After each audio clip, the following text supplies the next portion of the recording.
Meu marido nunca mais me beijou, e foi assim que descobri que não era falta de tempo, era falta de amor. Quando o toque desaparece, o silêncio vira uma sentença. Essa é a história de um casamento que acabou antes de ser dito em voz alta, e do dia em que eu finalmente decidi sair.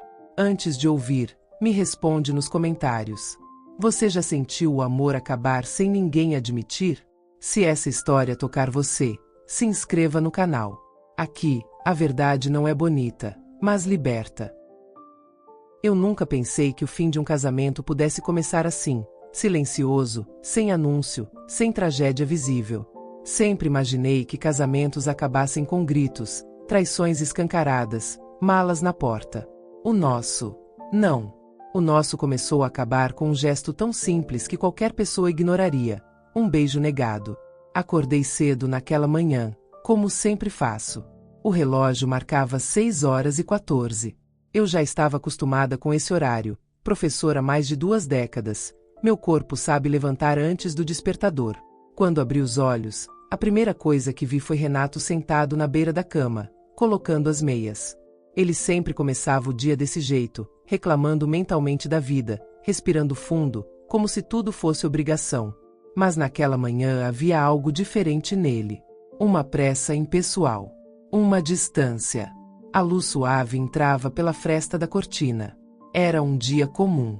Nada avisava que seria o dia que ficaria gravado em mim. Eu me aproximei. Era automático. Era hábito. Era amor, ou o que eu ainda acreditava ser. Coloquei a mão devagar no ombro dele, como fiz milhares de vezes. Eu não disse nada, apenas fui beijá-lo. Era o nosso ritual. Antes do café, antes do banho, antes do mundo entrar entre nós. Mas ele se moveu, de leve, quase imperceptivelmente, como se meu toque fosse incômodo. O beijo que deveria encontrar a boca dele encontrou apenas a lateral do rosto. Um gesto rápido. Um desvio calculado. Tô atrasado, ele disse, sem me olhar. E se levantou. Eu fiquei parada ali, sentada, sentindo o colchão ainda quente ao meu lado. Minha mão ficou no ar por alguns segundos, sem saber onde pousar. A sensação foi estranha, como quando alguém tira algo de você sem que você perceba. Não doeu imediatamente. Era como um fio sendo puxado devagar, sem alarde. Fui para a cozinha preparar o café, como sempre. O cheiro de pó fresco, a chaleira no fogo, o pão fatiado, tudo tão familiar que quase me convenceu de que eu estava imaginando coisas. Renato entrou depois de alguns minutos, já vestido. Jogou as chaves no balcão, pegou o celular e começou a deslizar o dedo pela tela com uma concentração que ele raramente dedicava a mim. Tentei puxar conversa. Dormiu bem? Ele respondeu sem erguer os olhos. Normal. Uma palavra. Só uma. E nenhum espaço para continuidade. Eu observei a cena e senti um desconforto silencioso. Renato sempre foi reservado, mas não era indiferente. Ali, porém, havia algo mais. Uma frieza calculada. Uma ausência presente. Camila ainda dormia, nossa filha de 19 anos, sempre enrolando para acordar. Talvez fosse melhor assim. Não sei se eu teria suportado que ela percebesse o que eu estava começando a descobrir. Renato terminou o café em 5 minutos. Se levantou. E aí eu fiz de novo. Um gesto automático, quase infantil. Fui até ele para um beijo de despedida. Só que dessa vez, ele nem se mexeu. Ele não virou o rosto, não seria tão óbvio. Ele apenas ficou parado, como se fosse uma estátua e eu, uma pessoa irrelevante tentando interagir com algo que já não respondia. Eu tive que me inclinar. Eu tive que ir atrás. E o que recebi não foi um beijo, foi um toque seco de lábios, rápido, sem pressão. Um contato vazio, sem intenção, sem alma. A porta se fechou atrás dele e, com ela, uma parte da minha história. Fiquei ali parada, olhando para a porta como quem tenta reorganizar sensações. Minhas mãos estavam apoiadas na pia, e eu senti um peso estranho no peito, não tristeza ainda, mas como se algo estivesse deslocado dentro de mim. A água da torneira corria, mas eu nem lembrava de tê-la aberto. E então eu pensei: quando foi a última vez que ele me beijou de verdade? A pergunta veio como uma ferida abrindo. Não consegui responder.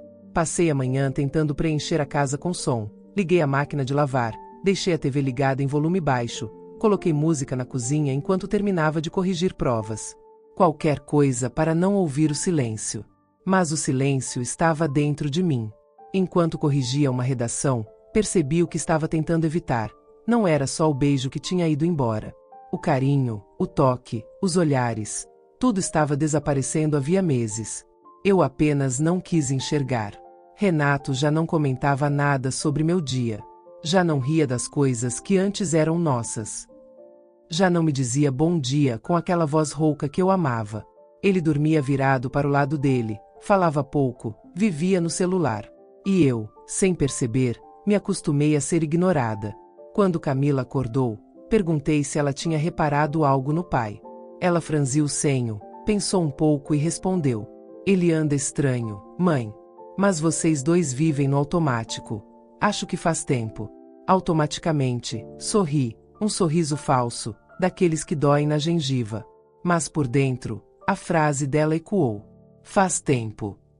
E ali eu soube. Não era uma fase. Não era cansaço. Não era o trabalho. Era afastamento. Era indiferença. Era o fim começando devagar. E naquele dia, sem barulho, sem anúncio, eu entendi. Meu marido nunca mais me beijou. E esse não era o início de um problema. Era prova de que algo já estava quebrado há muito tempo, e eu só estava finalmente enxergando. Depois daquele dia, tudo ganhou outro peso. Cada gesto, cada silêncio, cada desvio de olhar parecia carregar uma mensagem invisível, algo que eu ainda não conseguia decifrar completamente, mas sentia. E como sentia? A semana seguiu com uma naturalidade perturbadora. Renato continuava acordando cedo, saindo apressado, sempre com o celular na mão, sempre com pressa, sempre distante.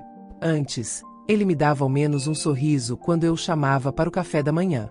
Agora, nem isso. Ele simplesmente se sentava, comia rápido e ia embora, deixando para trás o cheiro do café e uma frieza que se espalhava pela casa. Eu tentava me convencer de que era exagero meu. Um mau humor passageiro. Estresse. Algo que iria passar, como tantas fases difíceis que a gente já tinha atravessado. Mas a verdade é que, quando algo muda dentro do casamento, antes mesmo de se tornar evidente, já se sente na pele. O corpo sabe. O peito sabe. O silêncio entrega. Na terça-feira à noite, preparei um jantar mais elaborado, esperando, talvez de forma infantil, que algo melhorasse. Fiz o prato preferido dele, lasanha bolonhesa, aquela que ele sempre dizia que só eu sabia fazer do jeito perfeito. A mesa ficou bonita, guardanapos dobrados, talheres alinhados, uma toalha sem manchas, coisa rara na correria do cotidiano. Renato chegou tarde, como já vinha acontecendo. Eram quase 22 horas quando ouvi o barulho da porta.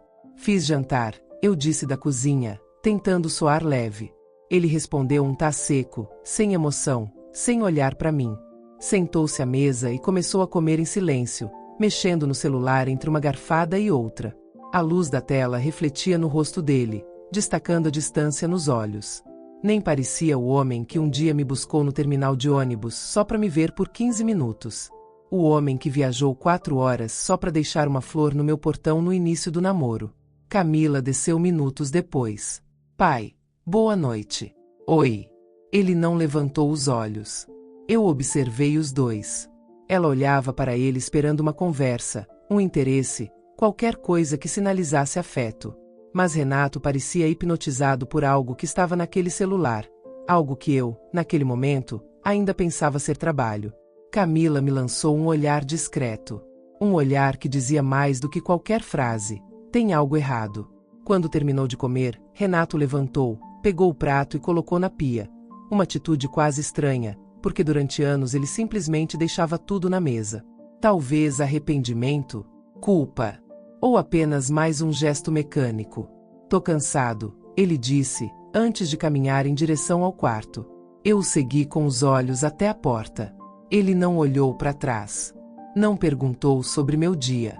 Não perguntou nada sobre nada. Depois que ele sumiu no corredor, Camila soltou um suspiro pesado. "Mãe, vocês brigaram?" Balancei a cabeça. "Não." Pelo menos, não com palavras. Ela ficou em silêncio, mexendo no guardanapo entre os dedos. Ele não era assim, ela disse por fim. A frase ficou pairando no ar, pesada, óbvia, cruel. Eu apenas concordei com o movimento quase imperceptível da cabeça. Mais tarde, fui para o quarto. Renato já estava deitado, virado para o lado da parede, como se dormir fosse mais urgente do que qualquer diálogo. Havia uma pilha de roupas no canto, algumas ainda com etiqueta de lavanderia. Ele nunca usava lavanderia. Sentei na beira da cama e respirei fundo, tentando encontrar coragem para perguntar algo que eu nem sabia como formular. Renato, tá tudo bem entre a gente? Minha voz saiu frágil, quase tímida. Ele não virou. Não mexeu um músculo. Você tá viajando de novo essa semana? Continuei, porque o silêncio dele estava me encolhendo. Ele respondeu sem emoção, como quem dá informação automática. Sim. Quinta. Reunião em Campinas. Nenhuma explicação maior. Nenhum vou sentir sua falta. Nenhum volto cedo. Nada. E, você vai ficar quantos dias? Não sei ainda, ele disse, impaciente. Depende. A conversa terminou ali, pendurada, sem fechamento, sem abraço, sem nada. Deitei ao lado dele com o peito apertado e um nó na garganta. Contei os segundos até o sono me levar, mas ele não veio de imediato. Fiquei ouvindo sua respiração, tentando entender em que momento perdi a sintonia com aquele homem. 3 semanas atrás, ele ainda me beijava, não com paixão, mas com costume. Agora, nem isso. Era como se eu tivesse desaparecido. Ele estava ali fisicamente, dividindo o mesmo teto, a mesma cama, mas era como dormir ao lado de um estranho. Um estranho que não fazia esforço algum para esconder que já estava longe. No escuro, com o rosto virado para o travesseiro, eu finalmente permiti que a dor me atravessasse inteira. Foi a primeira vez, em muitos anos, que chorei baixinho para não acordar ninguém. E enquanto minhas lágrimas molhavam a fronha, a frase que eu me recusava a aceitar finalmente tomou forma dentro de mim. Clara, direta, impossível de ignorar. Eu estava perdendo meu marido. E o pior, ele sequer parecia perceber, ou se importar. Nos dias seguintes, eu fiz o que muitas mulheres fazem quando sentem o casamento escorrer pelos dedos. Tentei arrumar os cacos sozinha, mesmo sem saber onde estavam as rachaduras. Comecei por mim, ou pelo que eu acreditava ser o problema.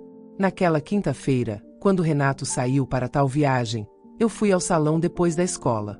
Cortei o cabelo, fiz hidratação, pintei as unhas num tom mais moderno, mesmo estranhando minha própria imagem no espelho. A manicure disse: "Nossa, ficou linda, vai surpreender o marido, hein?" Eu apenas sorri.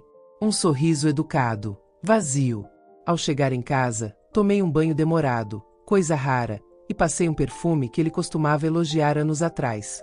Vesti uma lingerie que estava guardada desde aniversário de casamento. Era quase ridículo, eu sabia, mas fiz mesmo assim. Talvez porque, lá no fundo, eu ainda acreditava que amor era algo que se recupera com esforço.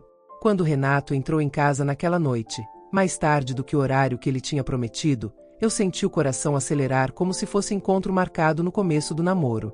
Eu estava pronta, esperando aquele olhar que dizia: "Meu Deus, como você está bonita."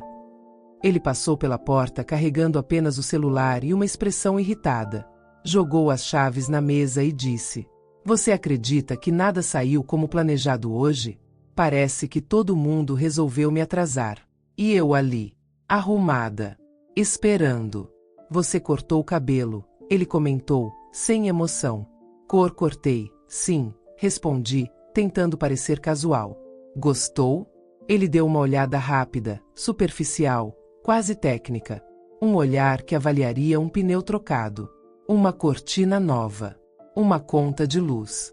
"Ficou diferente", disse apenas, antes de ir ao banheiro. Diferente. Não bonito. Não estranho. Não amei. Apenas diferente. Enquanto ele tomava banho, eu fiquei sentada no sofá, olhando para as minhas mãos bem feitas, para a lingerie de renda sob a roupa, para os detalhes nos quais ele não repararia. Era como estar em um palco apresentando uma peça para uma plateia vazia. Quando saiu do banho, foi direto para a cama, nem passou pela cozinha, nem perguntou se eu já tinha jantado. Eu fiquei ali na sala por alguns minutos, tentando decidir se iria atrás ou se fingiria que tudo estava normal. Fui atrás. Sentei ao lado dele, que rolava a tela do celular sem parar. Renato, comecei, com a voz calma, quase ensaiada. Você acha que a gente está passando por um momento difícil? Ele suspirou fundo, aquele suspiro de irritação, como se eu estivesse pedindo algo absurdo. Lúcia, de novo esse assunto? Ele largou o celular apenas por um instante. Você tá muito sensível. Eu tô cansado. Só isso. Mas, você não acha que estamos distantes? É só impressão minha. Ele olhou para mim como quem olha para uma criança teimosa. Você complica tudo. A vida é corrida. Eu tenho problema no trabalho, você sabe disso.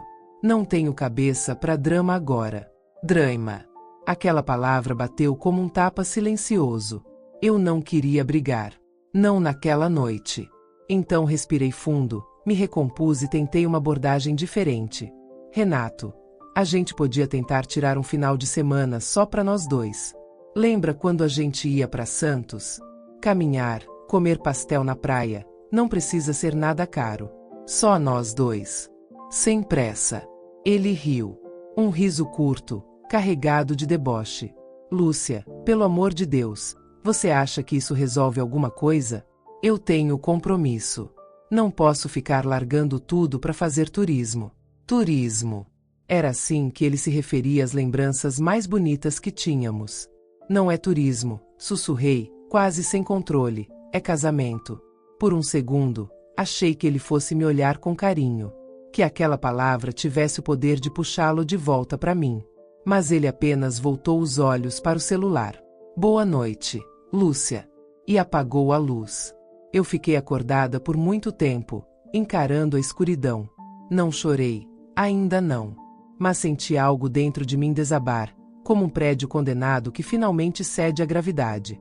No dia seguinte, decidi procurar ajuda por conta própria. Marquei consulta com uma psicóloga. Não contei nada a Renato. Ele provavelmente diria que era exagero, ou desperdício de dinheiro.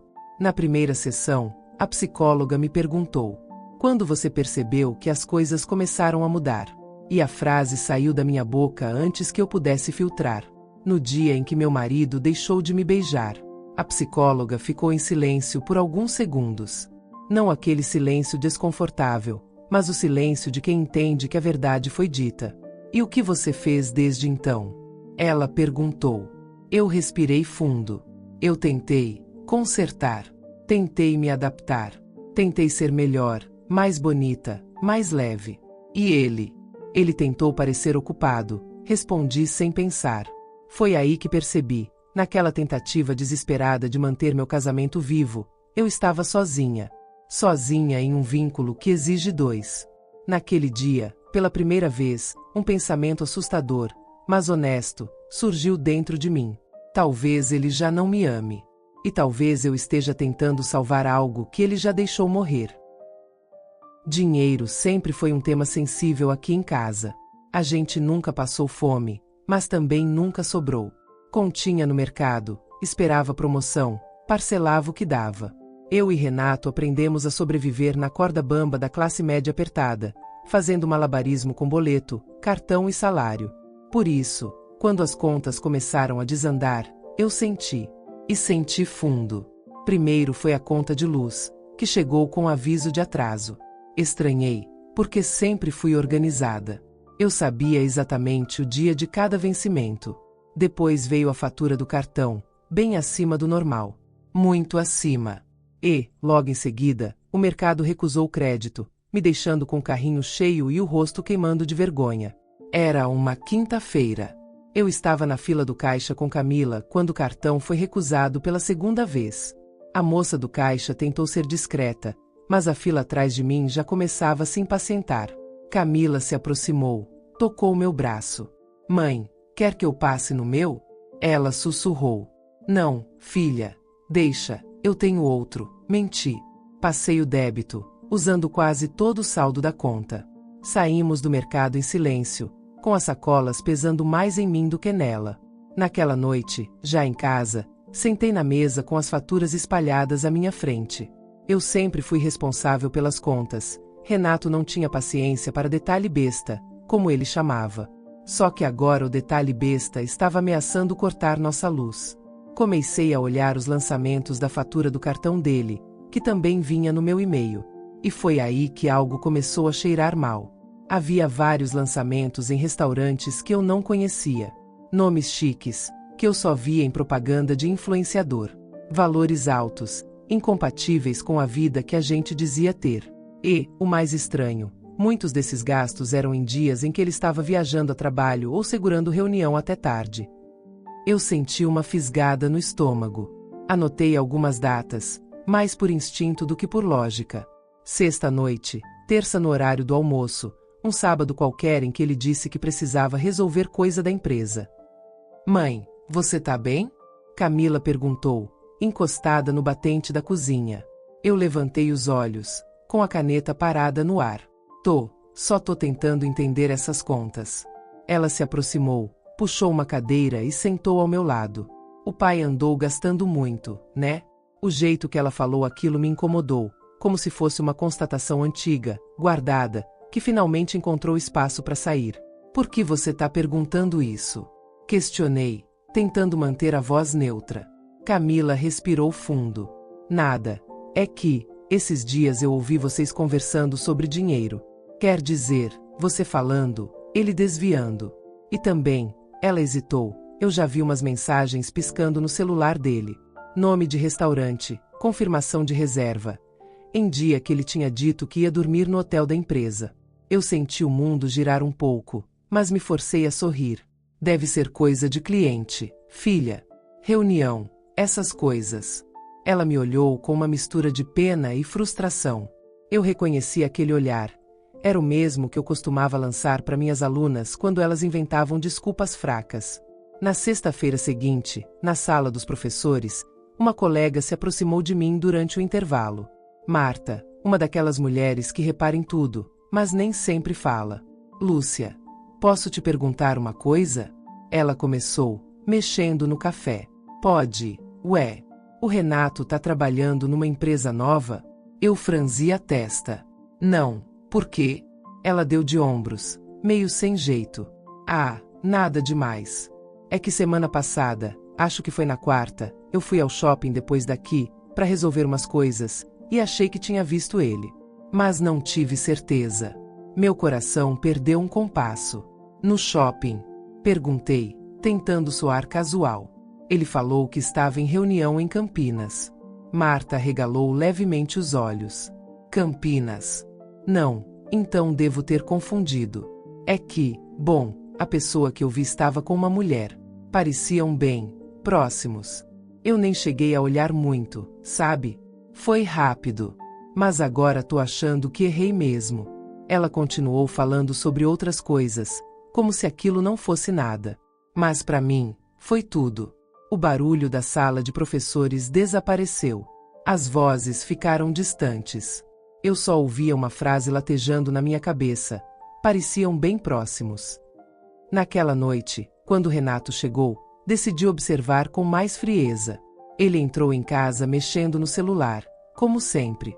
Me deu um oi murcho, beijou Camila no topo da cabeça, coisa que ele fazia por costume, não por carinho, e foi direto tomar banho. O cheiro do sabonete invadiu o corredor. Eu fiquei parada na porta do quarto, olhando para a mala dele aberta em cima da cama. Roupas jogadas, documentos, notas fiscais amassadas. E foi aí que vi um pequeno recibo de cartão, esquecido entre as roupas. Peguei o papel com as mãos tremendo. Era de um restaurante caro, daqueles da lista que eu tinha visto na fatura. Data: terça-feira.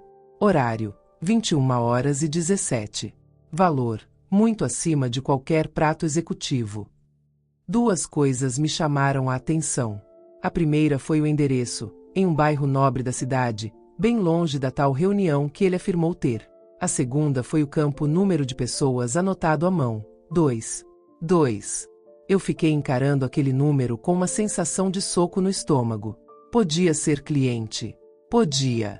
Podia ser colega de trabalho? Podia. Podia ser qualquer coisa. Mas meu corpo já sabia que não era. Guardei o recibo na gaveta do criado mudo, do meu lado. Não estava pronta para o confronto. Ainda não. Na madrugada daquele dia, acordei com Renato levantando da cama. Ele foi até a sala, achando que eu tinha voltado a dormir. Esperei alguns minutos e fui atrás, devagar. Ele estava sentado no sofá, no escuro, com o rosto iluminado apenas pela luz azul do celular. Falava baixo, quase sussurrando. Claro que eu vou. Não, ela não desconfia de nada. Eu disse que é coisa do trabalho. Fica tranquila. Semana que vem a gente se vê. A frase "ela não desconfia de nada" atravessou o corredor e veio direto pro meu peito. Voltei para o quarto antes que ele me visse. Me deitei, virei para o lado, fingi estar dormindo quando ele retornou. Senti o colchão afundar, o lençol movimentar, e o peso daquele homem, que um dia foi meu porto seguro, deitar ao meu lado como se nada estivesse acontecendo. Mas alguma coisa estava acontecendo. E eu, pela primeira vez, não consegui mais fingir que não via. As contas não fechavam. Os horários não fechavam. O olhar dele não fechava com a história que me contava. Naquela noite, sozinha na escuridão, eu entendi. Aquilo que eu temia já não era só insegurança da minha cabeça. Já tinha prova no mundo real. Eu só não sabia que aquilo ainda era só o começo. Depois daquela madrugada em que ouvi Renato sussurrando ao telefone, tudo mudou dentro de mim, não por fora, ainda.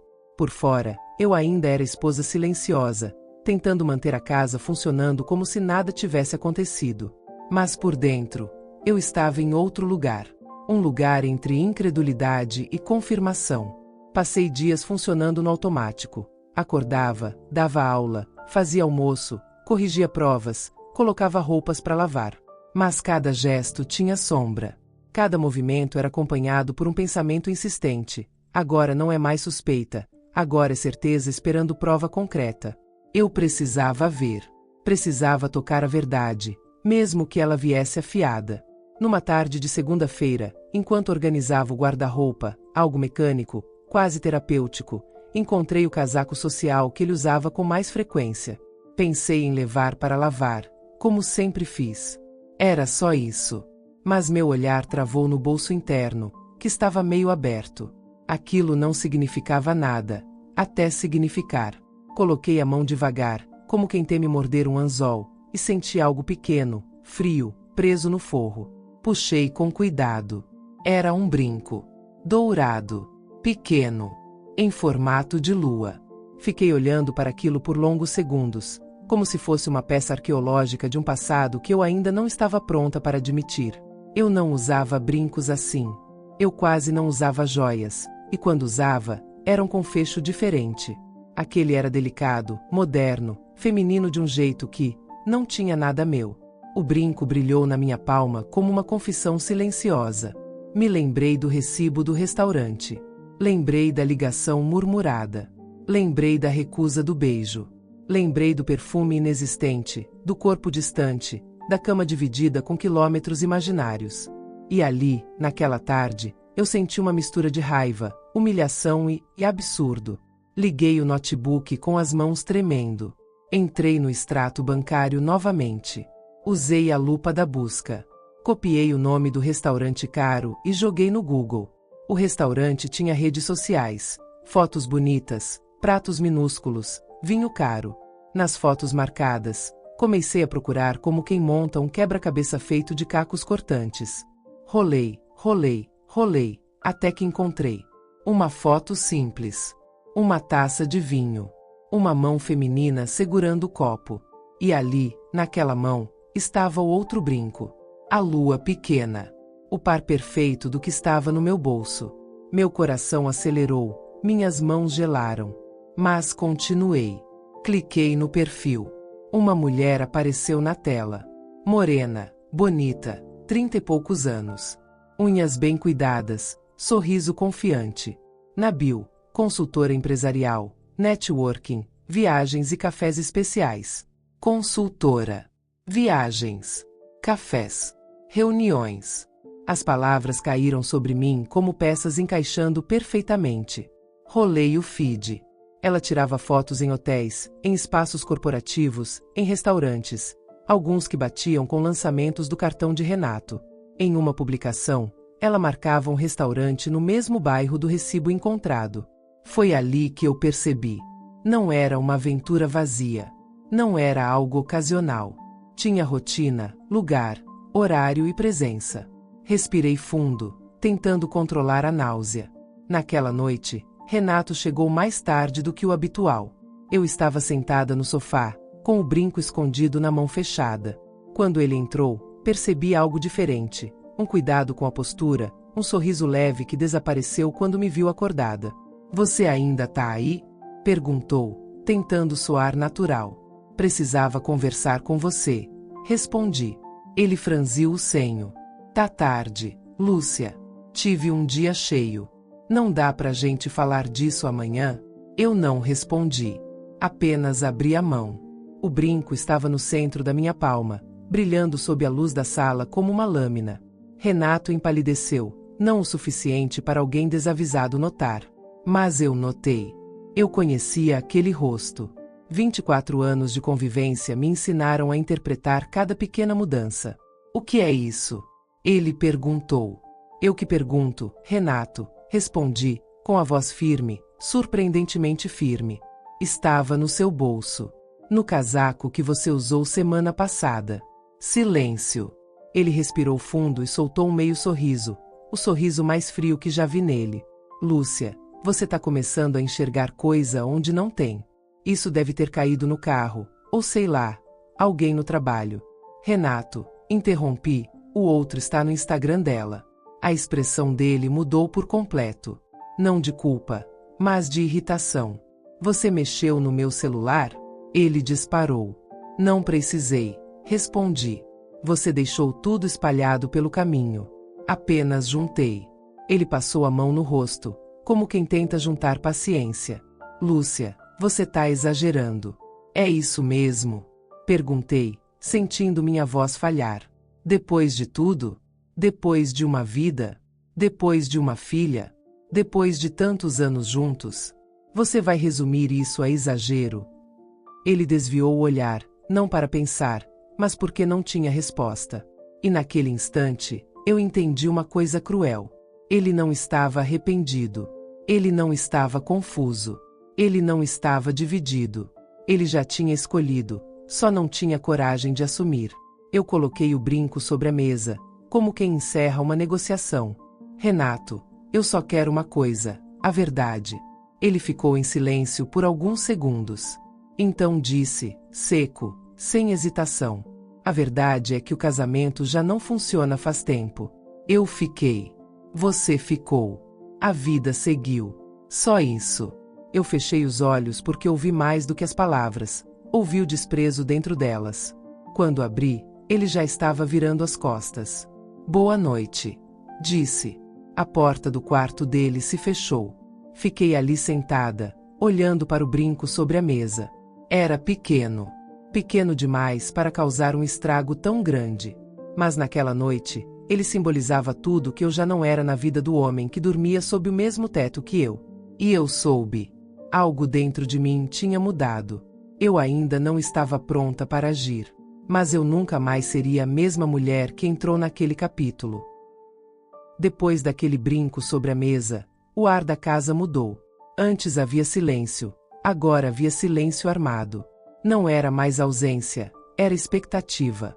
Algo estava prestes a acontecer, e nós dois sabíamos. Só fingíamos não saber. Renato passou os dias seguintes me evitando com uma precisão quase matemática. Ele chegava tarde, entrava no banho, dormia virado para a parede. Na cozinha, se demorava mais olhando o celular do que falando comigo. Cada gesto dele dizia, não me pergunte nada. Mas eu iria perguntar, cedo ou tarde. Naquela semana, fui apenas observando, quieta. A mala dele estava mais organizada do que o normal. Ele escolhia roupas com mais cuidado, usava perfume caro, perfume que ele raramente usava comigo. Cortou o cabelo, alinhou a barba, começou até a usar um relógio antigo que estava esquecido no fundo da gaveta. Renato estava renascendo, mas não na minha vida. Ele estava se arrumando para outra pessoa. Na sexta-feira, ao final do dia, finalmente decidi. Eu ia confrontá-lo. Sem grito. Sem cena. Sem histeria. Ele esperava isso de mim, talvez até quisesse, para transformar tudo em drama da Lúcia. Então eu faria o contrário. Frio, direto, definitivo. Esperei ele chegar. Camila estava na casa de uma amiga, então não haveria testemunhas. A casa estava arrumada, a mesa estava posta com um jantar simples, nada elaborado. Eu já não fazia esforço para agradar.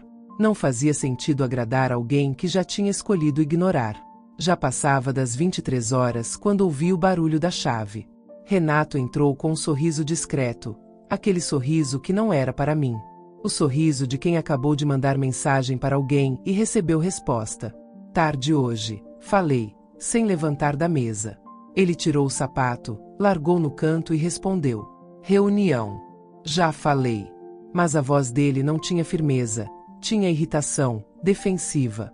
Esperei ele colocar a pasta no balcão da cozinha.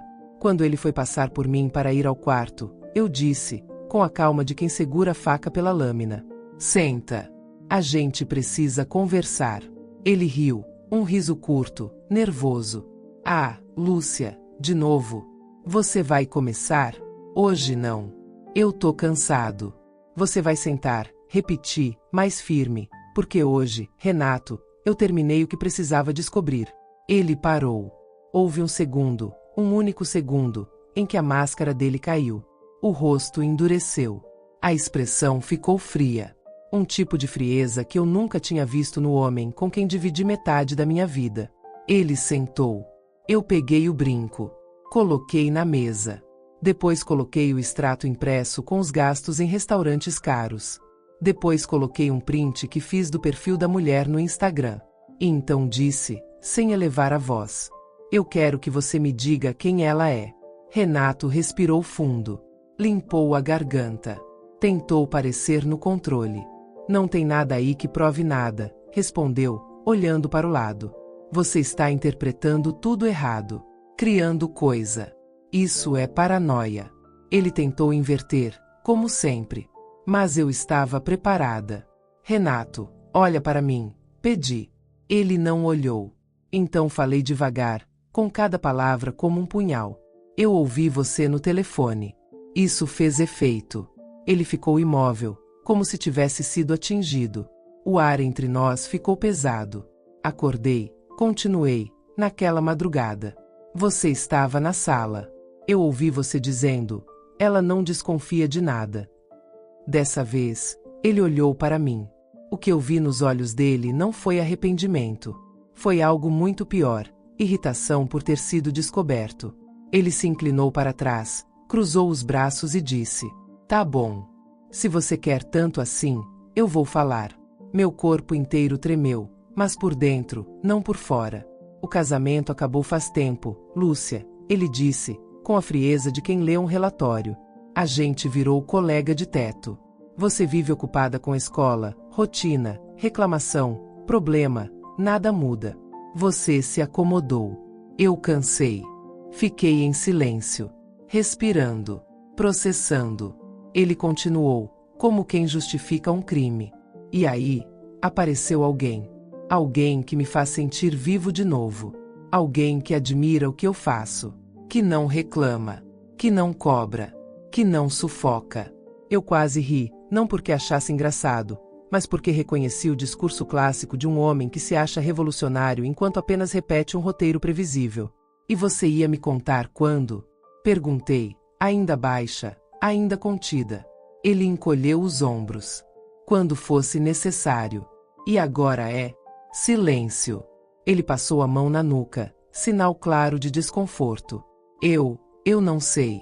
Eu me inclinei para a frente. Renato, você quer ela? Ele demorou 3 segundos, longos, cruéis, antes de responder. Eu quero algo diferente do que tenho aqui. Foi a frase mais violenta que já ouvi na vida, porque não era só rejeição. Era comparação. Era substituição. Era desvalorização. Eu me levantei. Não gritei. Não chorei. Não implorei. Apenas disse: então hoje você dorme no quarto de hóspedes. Ele arregalou os olhos. Como assim? Como você ouviu? Respondi. Se você já tem outra vida, outra mulher, outro futuro, então você já não é meu marido. E homem que não me beija, não me respeita e não me escolhe, não dorme ao meu lado. Renato tentou argumentar, mas percebeu que não havia espaço. Não nessa nova versão de mim. No silêncio que se seguiu, ele pegou o travesseiro, celular e uma mala improvisada. Passou por mim com passos tensos. E antes de fechar a porta do quarto de hóspedes, disse a última frase daquela fase da nossa história. Você tá exagerando. Amanhã você vai ver. Eu respondi sem virar o rosto. Amanhã é tarde. A realidade chegou hoje. E assim, naquela madrugada silenciosa, eu finalmente entendi. Às vezes, o fim de um casamento não acontece no dia da traição. Acontece no dia em que a gente decide parar de fingir que não sabe. Na manhã seguinte, a casa parecia outra. Não porque algo físico tivesse mudado. Os móveis estavam no mesmo lugar, o café ainda tinha o mesmo aroma, o sol entrava pela mesma fresta da cortina, mas porque eu, por dentro, já não era a mesma mulher que acordou dias antes pedindo um beijo. Renato estava na cozinha quando desci. Preparava café como se nada tivesse acontecido. Esse talvez tenha sido o primeiro momento em que percebi que ele realmente acreditava que eu iria recuar, como sempre fiz. Ele não estava preocupado. Não estava tenso. Estava confortável. Ele achava que tinha me quebrado. Bom dia, ele disse, sem olhar para mim. Bom dia, respondi, com uma calma que eu mesma não esperava. Sentei à mesa e servi uma xícara de café. Segurei a xícara com ambas as mãos, não por nervosismo, mas porque eu precisava sentir algo sólido. Algo que não fosse mentira.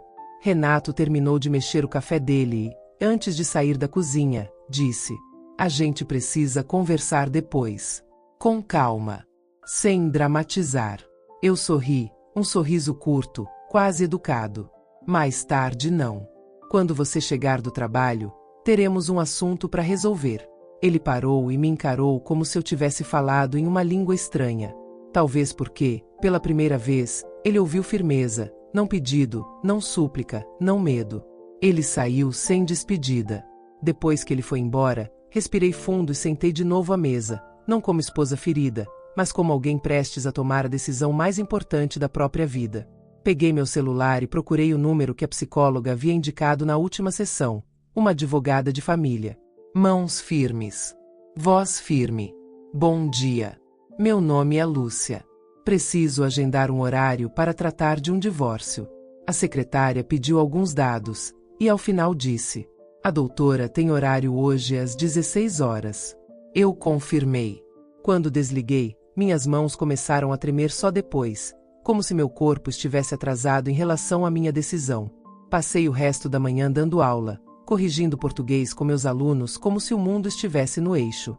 Ninguém imaginaria que, entre um exercício de interpretação de texto e uma explicação sobre oração subordinada, uma mulher estava silenciosamente desatando 24 anos de vida conjugal. No intervalo do almoço, Camila me mandou mensagem. Mãe, tá tudo bem? Percebi o clima ontem. Quer conversar? Eu apertei o celular por alguns segundos antes de responder. Ainda não, filha. Mas obrigada por perguntar. Eu te aviso quando for hora. Ela respondeu com um coração, simples, mas suficiente. Às 16 horas, sentei na frente da advogada. Uma mulher de voz serena e expressão firme. Do tipo que já viu muitas histórias como a minha, e nenhuma impressiona mais. Me conte, ela pediu. E eu contei. Não com lágrimas, mas com fatos. Brinco. Extratos. Mentiras. Indiferença. Ausência. A frase ela não desconfia de nada. Quando terminei, a advogada respirou fundo e disse: você fez o que muitas mulheres não fazem, reuniu provas antes de confrontar. Isso te dá vantagem. A palavra vantagem nunca tinha existido na minha relação com Renato. Você pretende se separar mesmo? Ela perguntou. Eu não hesitei. Pretendo. A advogada começou a listar tudo o que eu tinha direito. Metade dos bens, participação no apartamento, pensão para mim até reorganizar a vida, possibilidade de auditoria financeira, já que ele estava gastando dinheiro conjugal com outra pessoa. No fim, Ela me entregou uma pasta. Lúcia, você não está perdendo uma vida. Você está deixando de participar de uma que já não te pertence. Aquela frase ficou comigo. Quando Renato chegou naquela noite, já era quase 9. Camila estava no quarto. A casa estava silenciosa, organizada, tensa. Ele colocou a chave sobre a mesa e disse: Então, podemos conversar? Eu estava sentada no sofá com a pasta aberta ao meu lado. Podemos. Ele sentou sem olhar para mim. Lúcia, eu não quero transformar isso num caos. As coisas escaparam um pouco do controle, mas a gente pode dar um tempo. Pensar com calma. Ver o que é melhor. Não precisa sair tomando decisão precipitada. Eu ouvi tudo com a serenidade de quem já atravessou o desespero e chegou do outro lado. Quando ele terminou, empurrei a pasta para perto dele. Isso não é precipitado, Renato. É planejamento. Enquanto você mentia, eu me preparei. Ele abriu a pasta folheando os documentos como se fossem dinamite prestes a explodir na mão dele. A advogada tinha sido precisa: extratos, datas, registros, direitos, proposta de divórcio. Você quer fazer isso agora? Ele perguntou, com a voz mais alta do que precisava. Eu respondi com a mesma calma que ele sempre confundiu com fraqueza. Não quero. Eu decidi. Ele balançou a cabeça, incrédulo. Você acha que vai conseguir ficar sozinha? Depois de tanto tempo? Acha mesmo que isso aqui vai te salvar? Eu me levantei devagar. Não, Renato. O que vai me salvar é não continuar vivendo com alguém que já decidiu me trocar, emocionalmente, fisicamente, silenciosamente, antes mesmo de admitir para si mesmo. Ele respirou fundo, irritado, desestabilizado. Eu nunca achei que você fosse ter coragem. Eu olhei nos olhos dele, pela primeira vez em meses. Nem eu. Naquela noite, quando fui dormir, o silêncio não doeu. Pela primeira vez, em muito tempo, ele significava algo diferente. Liberdade chegando. Eu ainda não sabia o tamanho do estrago, nem como seriam os próximos capítulos da minha vida, mas sabia uma coisa. A mulher que aceitou migalhas por tanto tempo estava, finalmente, indo embora. E não havia mais volta. O processo não foi rápido, nem simples. Divórcio nunca é, não quando existe história, filha, contas conjuntas e cicatrizes que não aparecem nos papéis. Nos primeiros dias depois que ele recebeu os documentos, Renato alternou entre dois modos: silêncio e irritação. Ele saía cedo, voltava tarde, evitava contato visual. Mas cada vez que passava pela sala onde a pasta com os papéis do divórcio ficava apoiada na estante, eu via algo escurecer no rosto dele. Era controle escorrendo pelos dedos. Camila percebeu tudo, mesmo eu tentando poupá-la. Mãe, ela disse num domingo de manhã, você tá melhor. Eu sei que tá doendo, mas você tá mais, você. Eu sorri com um nó na garganta. Filha, às vezes, a gente só lembra quem é quando alguém tenta apagar. Ela me abraçou, um abraço firme, adulto, consciente, não mais infantil. E naquele momento eu entendi que estava fazendo algo não só por mim, mas também por ela. Para que nunca aceitasse menos do que respeito. Quando o processo realmente começou a avançar, Renato mudou de tática. Não era mais frio. Não era mais distante. Era conveniente. Chegava mais cedo. Comprava pão fresco. Perguntava se eu precisava de algo. Tentava puxar conversa. Conversas vazias, calculadas. Na terceira tentativa, eu respondi sem rodeios. Renato, educação eu aceito. Tentativa de manipulação, não. Ele ficou em silêncio, como se não esperasse resistência. Talvez tivesse esquecido que agora eu ocupava o lugar da decisão, não da espera. Cerca de um mês depois do início do processo, fui morar em outro apartamento, simples, pequeno, mas meu. O silêncio das primeiras noites não era mais sufocante, era novo. Um silêncio que eu precisava aprender a habitar. Levei poucas coisas, minhas roupas, alguns livros, a máquina de café e 2 fotos de Camila quando era criança. Nada mais representava permanência, apenas lembrança. Quando fechei a porta do novo lar pela primeira vez, senti algo que não sentia há anos, pertencer a mim mesma. Renato tentou marcar conversa.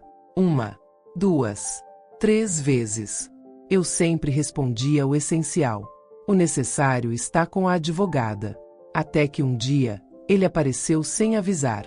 Toquei a campainha e, quando abri a porta, ele estava ali, sem sorriso, sem arrogância, sem aquela postura inflada de homem que acredita que sempre terá a volta garantida. Ele parecia menor. Os cabelos começavam a ficar brancos nas laterais. As olheiras marcavam noites mal dormidas. E o olhar tinha algo que eu não via desde antes da traição, incerteza. Podemos conversar? Ele perguntou. Pensei por alguns segundos antes de permitir. Não por ele, por mim. Eu não devia nada ao passado, mas devia honestidade ao que eu me tornei.